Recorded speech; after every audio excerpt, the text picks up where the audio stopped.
Hello friends, back to Republica class. हम लोग question answer को देख रहे थे, या बीपीएससी मेंस के लिए या फिर किसी भी एग्जाम्स के मेंस के लिए इम्पोर्टेंट हो सकता है। क्वेश्चन हमारा था, मैं पढ़ देता हूँ। क्वेश्चन है कि what do you mean by E wastage and E wastage are the major problems for the developing countries like India. Discuss the solutions for these problems that you would like to apply, जो आप इसको लागू करना चाहेंगे। ठीक है, ई कचरा से आप क्या समझते हैं? भारत जैसे विकासशील राष्ट्र के लिए कैसे ई कचरा एक महत्वपूर्ण समस्या के रूप में है, और इस समस्या का क्या समाधान हो सकता है जो आप उपयोग में करना चाहेंगे।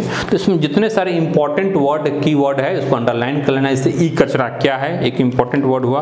दूसरा है कि वह कैसे विकासशील राष्ट्र के लिए एक समस्या के रूप में एक होता है, और इस समस्या का फिर क्या समाधान हो सकता है, और खासकर जो आप सुझाव देना चाहेंगे विशेष रूप से।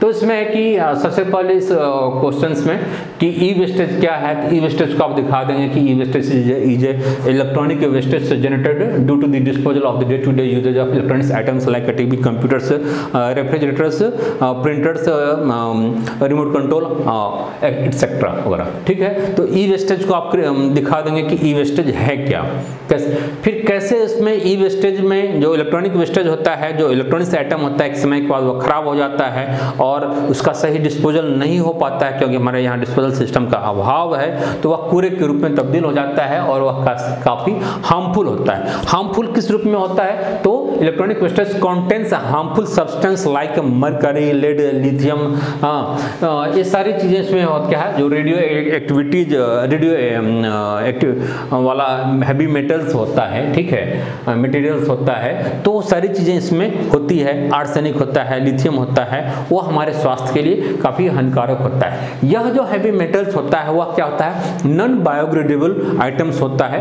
और इसको हम क्या करते हैं, इसकी डिस्पोजल के लिए या तो उसको बर्निंग करते हैं या फिर डंपिंग कर देते हैं। तो दोनों अगर सही ढंग से अगर ना हो तो नुकसानदायक हो जाएगा। ठीक है, अगर सही ढंग से डंपिंग नहीं किया तो वह मिट्टी को प्रदूषित कर देगा, जल को, नीचे की भूमि के अंदर की जल को प्रदूषित कर देगा, फिर वह पौधे में आ जाएगा, प्लांट में आ जाएगा, जानवर में, बर्ड्स में आ जाएगा।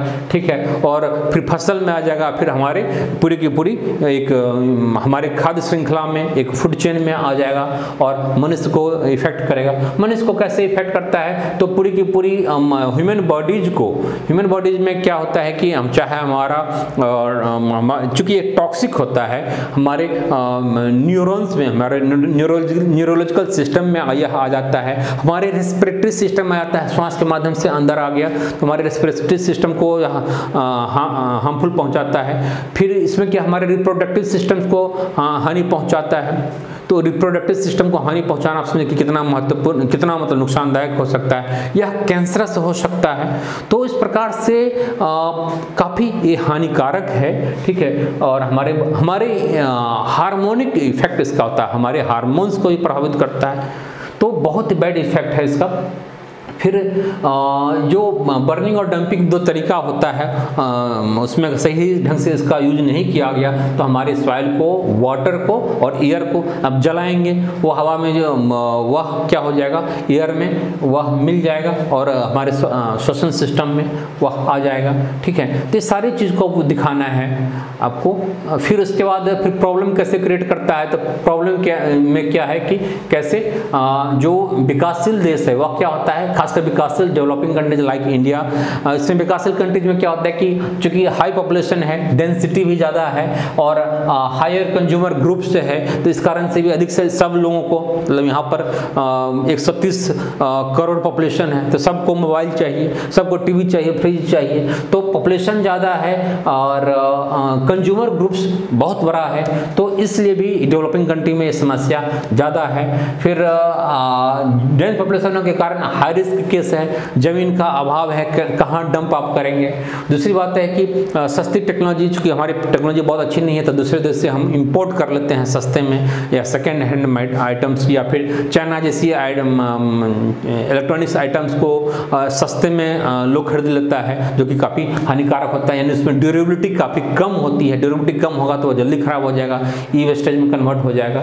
ठीक है, तो ये सारी चीज़ें हैं। जैसे अभी इंडिया में कि एक जो डंपिंग सेंटर के रूप में जो गुजरात का अलांग है, वह एक डंपिंग सेंटर के रूप में एक डेवलप हो रहा है, वहाँ के श्रमिकों के स्वास्थ्य पर काफ़ी नुकसान पहुँचता है। ठीक है, तो ये सारी चीज़ें समस्या के संदर्भ में आप दिखाएंगे कि ई वेस्टेज क्या है, किस रूप में हानिकारक है, कौन से हैवी मेटल्स हैं इसमें, भारत में कैसे 2 मिलियंस ई वेस्टेज पैदा हो रहा है जो हमारे लिए काफ़ी हानिकारक है 2017 के आंकड़े के हिसाब से। फिर कैसे प्रॉब्लम क्रिएट करता है, अब इसका समाधान क्या हो सकता है। तो समाधान में आप दिखाए कि गवर्नमेंट के लेवल पर क्या हो सकता है, कंपनी के लेवल पर क्या हो सकता है, जनता के स्तर पर क्या हो सकता है, एनजीओज के स्तर पर क्या हो सकता है, पब्लिक प्राइवेट पार्टनरशिप के स्तर पर क्या समाधान हो सकता है। इन सारी चीज़ों को आप दिखाइए कि कैसे हमारे एक क्या होना चाहिए कि डिस्पोजल सिस्टम होना चाहिए, एक हमारा जो कलेक्शन सिस्टम हो उसको कलेक्ट करने का एक प्रॉपर सिस्टम होना चाहिए। ठीक है, हमारा जो इको फ्रेंडली हमारा इलेक्ट्रॉनिक्स आइटम होना चाहिए, बाय बैक की पॉलिसी कंपनी को दिया जाना चाहिए, प्रॉपर गाइडलाइन जनता कस्टमर को दिया जाना चाहिए। ठीक है, कलेक्शन को कलेक्ट करने का फिर वापस कलेक्ट करने की जिम्मेदारी रिस्पॉन्सिबिलिटी कंपनी को होना चाहिए। कंपनी के द्वारा जब आप कोई आइटम्स खरीदते हैं तो प्रॉपर उसके लिए ट्रेनिंग की व्यवस्था की जानी चाहिए कि प्रॉपर ट्रेनिंग उसको दिया जाए कि इस सामान को, मान लीजिए मोबाइल है या कंप्यूटर है या कोई भी चीज़ें हैं, कि कैसे यूज करना है, जब खराब हो जाएगा तो फिर किसको कॉल करना है, कहाँ फिर इसको जमा करना है, कैसे उसका बाय बैक होगा, या फिर कैसे रिसाइकलिंग या कैसे रिपेयर कराना है, उस सारी चीज़ की ट्रेनिंग होनी चाहिए। कि मैनुअल बुक्स भी दिया जाना चाहिए जनता को। ठीक है, चूँकि कहीं न कहीं एक रिस्की चीज़ आप अपने घर में ले जा रहे हैं, ऐसे ही कबाड़ वाले को आप बेच नहीं सकते। ये सारी चीज़ें गाइडलाइन में, पुस्तिका में, मैनुअल बुक्स में होनी चाहिए। एक प्रॉपर रिसाइकलिंग की एक सिस्टम होनी चाहिए, और जिसमें रीयूज है, रिसाइकलिंग है जैसी चीज़ें वहाँ पर ये हो। कुछ घटनाएं जैसे घटी है मंगलपुरी और DU लैब की घटना, इस पर चर्चा कर देनी है। एक गवर्नमेंट के लेवल पर है क्या है कि गवर्नमेंट के लेवल पर एक सेपरेट डिपार्टमेंट होना चाहिए, एक प्रॉपर स्टैंडर्ड को मेंटेन किया जाना चाहिए। ठीक है, तो ये सारी चीज़ें हैं। जनता में अवेयरनेस होना चाहिए मल्टीमीडिया के माध्यम से, या फिर हमारे एजुकेशनल क्यूरिकुलम के माध्यम से लोगों को बचपन से ही अवेयर करना है। PPP मॉडल है, NGOज है, R&D है, फिर जो एक reuse recycle of electronics item, जिसमें रिड्यूस है, रीयूज है और रिसाइकिल है, तीन इंपॉर्टेंट चीज़ें हैं, उसको हमें उपयोग करना है, इससे ई वेस्टेज कम होगा। ठीक है, इसको डिटेल में आप लोग कर लेंगे, फिर लास्ट में आप कंक्लूजन पर आप पहुंच जाएंगे। ठीक है, कि किस प्रकार से एक कहानी का हमारे लिए काफ़ी हार्मफुल है, किस प्रकार से समाधान होना चाहिए जनता और सरकार हर एक स्तर पर। ठीक है, तभी हम ई वेस्टेज से बच सकते हैं, अदरवाइज पूरी की पूरी हमारी एनवायरनमेंट, पूरी की पूरी हमारी एक हेल्थ सिस्टम के लिए बहुत ही नुकसानदायक होगा। ठीक है, इस प्रकार से आप चीज़ों को कंक्लूड कर देंगे। ये सारी चीज़ें आपको मिल जाएगी, जो फॉर्मेट है क्वेश्चंस का, आंसर का। ठीक है, इसी आप 8-10 पैराग्राफ में आपको अपना आंसर दिखाना है। ठीक है, ओके फ्रेंड्स, बाय।